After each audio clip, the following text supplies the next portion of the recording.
Station దగ్గర 50 మంది auto వాళ్ళు ఉండవండి. మేము ఎటువంటి లోకల్లో తిరిగేవాళ్ళు కాదు. స్టేషన్ కనిపెట్టుకొని మేము తిరుగుతున్నాము. అటాటి మాకు రోజుకి 500-600 రూపాయలు మాకు రైల్వే స్టేషన్ మీద వచ్చాయి. ఈ ఫ్రీ బస్సు వల్ల రైల్వే స్టేషన్ ప్యాసింజర్ కూడా రైల్వే కూడా కనెక్షన్ తగ్గిపోయినాయి. మేము దానివల్ల బతకలేకపోతున్నాం. ఈ 15,000 ఇచ్చిన వల్ల మాకు ఉపయోగం లేదు. మాకు రోజుకు 40 రూపాయలు అంటే 40 రూపాయలు తీసుకుపోతే ఇల్లు గడుస్తుందా? గడవదు. దానికి మెకానిక్ కాడికి పోతే వాడు వేలు ఖర్చు పెట్టుకోవాలి మేము. మళ్ళీ 15,000 ఎట్టుపోతాయండి? మాకు కాదుగా. ఇప్పుడు 15,000 ఇచ్చాడు ఆయన. మామూలుగా డాక్యుమెంట్ అవి పెట్టుకోమన్నాడు, వాటికి సరిపోయినాయి. తర్వాత సంవత్సరం అంతా మేము ఏం చేయాలా? మేము ఎలా బతకాలా?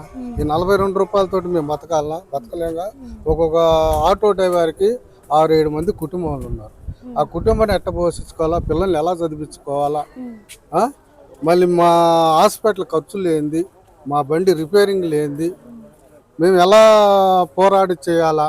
దాన్ని కనిపెట్టుకొని సీఎం గారు ఆటో డ్రైవర్లని కొంచెం ఇది చేసుకొని, సరే మాకు 15,000 కాకుండా 25,000 రూపాయలు మాకు ఇస్తే ఎట్టో ఒకటి మేము రొటేషన్ చేసుకుంటాం.